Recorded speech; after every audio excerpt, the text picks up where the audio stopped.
गंजाम बेलगुंठा सहरु आसी कालबैशाखी तांडवर एक खबर। गतकाली संध्या प्राय 7:30 समय हठात कालबैशाखी वर्षा जोगु सहर में व्यापक क्षयक्षति घटी। बेलगुंठा सहर बांकी बजार स्थित पटेल रोड प्राथमिक विद्यालय निकट में एक विराट सागवान गछ मूलर उपुड़ी पड़ी। गछटी विद्यालय पाचेरी कांथ उपरे पड़िबा फल संपूर्ण कांथटी भांगी जाइछि। यास निकट में जाइथिबा विद्युत तारगुड़िक मध्य छिंडी ओहଳି रहितबा देखिबाकु मिलिछि। फल समग्र बेलगुंठा अंचल में विद्युत सेवा संपूर्ण विच्छिन्न होइछि।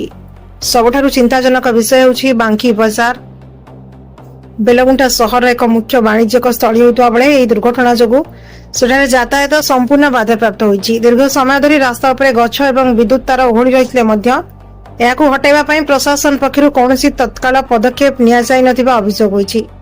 फल स्थानीय व्यवसायी एवं जनसाधारण घोर असंतोष प्रकाश करिसेंति। प्रशासक तुरंत एप्रति दृष्टि दे रास्ता सफा करने सह विद्युत सेवा स्वाभाविक करने को स्थानीय लोके दावी करथिले। बेलगुंठारु शिवराम चौधरी रिपोर्ट, श्री न्यूज।